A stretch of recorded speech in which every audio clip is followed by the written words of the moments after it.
qui est, comme je vous disais, le lobby le plus important au niveau agricole au Québec. Le lobby le plus important au niveau agricole au Québec. Avant, il y avait juste ces productions-là qui étaient des subsistances, les œufs, bon, le lait. Mais maintenant, ils ont même mis le sirop d'érable et le lapin sous la gestion de l'offre et le quota. Donc, ce que ça fait aussi, c'est qu'au lieu, par exemple, un acériculteur qui faisait son sirop, qu'il vendait lui-même, bon, c'est sûr que c'est pas les petites cannes de sirop, mais les gros formats, il les vendait à l'étranger comme il voulait, il s'était fait son marché, tout ça. Mais à partir du moment où la Fédération a décidé d'imposer cette agence de vente-là, parce que la production était sous quota, bien, tout le sirop passait par l'agence de vente et était vendu par l'agence de vente. Et à partir de ce moment-là, c'est là où il y a eu les problèmes de mise en marché. Puis je ne sais pas si vous avez vu ça aussi dans les médias, il y a des gros barils de sirop d'érable qui restent invendus comme ça. Donc, il y a un problème de logique, puis c'est pas en accord du tout avec la souveraineté alimentaire, c'est plutôt la logique de libre marché qui s'impose en agriculture. Donc, je reviens encore à dire qu'il faut sortir l'agriculture de cette logique-là de marché, puisque l'agriculture sert davantage à nourrir les humains que de faire de l'éthanol ou d'autres produits comme ça, dérivés, qui ne sont pas vraiment nécessaires. On avait déjà pris du retard un petit peu, fait qu'on va prendre encore quelques minutes parce qu'on est en retard sur l'horaire, étant donné qu'on ne nous avait pas débarré le local. Juste vous dire rapidement que les agriculteurs aussi ont des problèmes de pauvreté et de nutrition. C'est drôle à dire comme ça, mais souvent ils vont être pris dans le cercle des monocultures, puis bon, c'est pas ça qui va nourrir vraiment la famille. Et puis aussi, c'est pas nécessairement le meilleur revenu aussi d'un corps de métier. Là. Les producteurs agricoles, ils ne font pas beaucoup d'argent. Des fois, ils ont même de la misère à boucler leur fin de mois. Donc, il y a beaucoup d'agriculteurs au Québec qui ont besoin d'un soutien aux revenus financiers. Donc, c'est l'équivalent de l'aide sociale, mais pour les agriculteurs. Donc, ça, c'est quelque chose qu'il faut aussi prendre en considération. Dire, est-ce que ce modèle agricole-là va vraiment être bon à long terme et vraiment assurer la vitalité des régions, puis un avenir pour les générations futures. Donc ça, c'est une autre chose à considérer.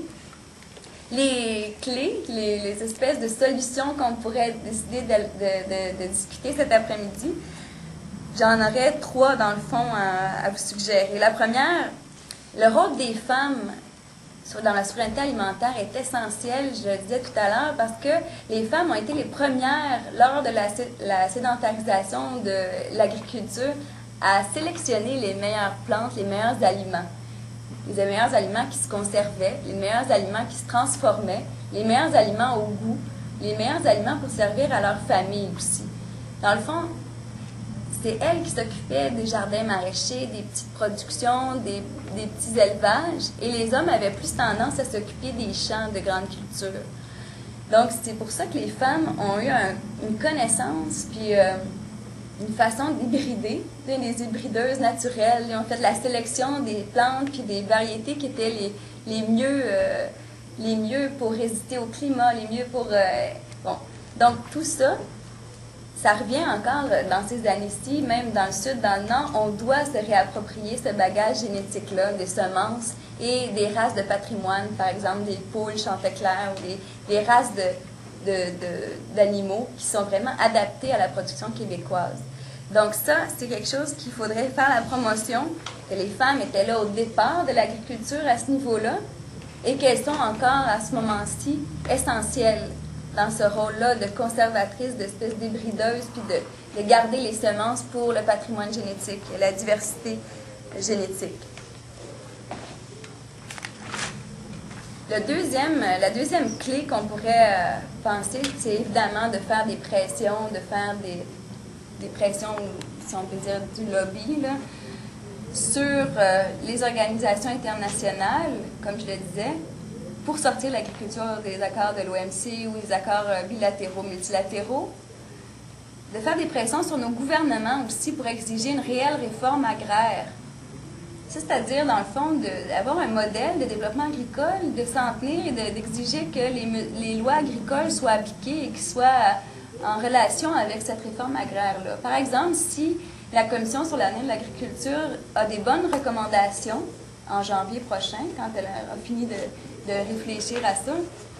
Bien là, il ne faut pas que ça reste comme ça. Il ne faut pas que ça reste juste des recommandations. Il faudrait vraiment que le gouvernement décide de les appliquer. Ça, c'est une autre chose. On le sait, là, toutes les BAP ou les commissions ont toujours un résultat un peu mitigé, là. Par contre, il y a des réformes agraires qui ont été implantées dans certains pays. Donc, les gouvernements les ont signées, les ont adoptées, tout ça, sauf que ce n'est pas encore traduit en réelle action. Puis ça, c'est dommage. On peut le voir dans le milieu environnemental au Québec, c'est un peu la même chose. Quand on parle des bandes riveraines qui sont supposées de protéger et de filtrer les minéraux qui descendent des champs, qui s'en vont dans les rivières, on est supposé d'avoir 3 mètres de bandes riveraines à partir du plus haut niveau de l'eau jusqu'en haut du talus. Le talus, il faut qu'il y ait au moins 1 mètre. Donc, ça ferait, dans le fond, 4 mètres de bandes riveraines. Ça, c'est un règlement, sauf que ça appartient aux municipalités de le faire appliquer et d'engager des inspecteurs pour vérifier si ces bandes riveraines-là sont vraiment de la bonne grandeur, tout ça. Donc, c'est pour ça que je dis qu'il y a une différence entre une loi, une volonté politique et l'application de ces mesures-là. Par exemple, dans le cas des bandes riveraines, quand on parle d'une municipalité, par exemple, comme Saint-Valérien, qui n'est pas tellement loin d'ici, mais qui ressemble vraiment à Saint-Hyacinthe, monoculture de maïs, beaucoup de méga-porcheries, des gros couvoirs. Donc, il y a beaucoup de pollution aussi diffuse, mais des pollutions directes par l'estivage des minéraux qui sont sur la terre. Ici, à Saint-Hyacinthe ou tout autour, les terres, c'est des monocultures, mais il n'y a pas de brise-vent. Donc, il n'y a pas de barrière entre les productions. La vélocité du vent augmente de plus en plus parce qu'il n'y a pas de barrière. Donc, il y a beaucoup d'érosion. Il y a beaucoup de pollution comme ça avec l'érosion. Il y a beaucoup de pertes de terres arables aussi qui s'en vont dans l'eau.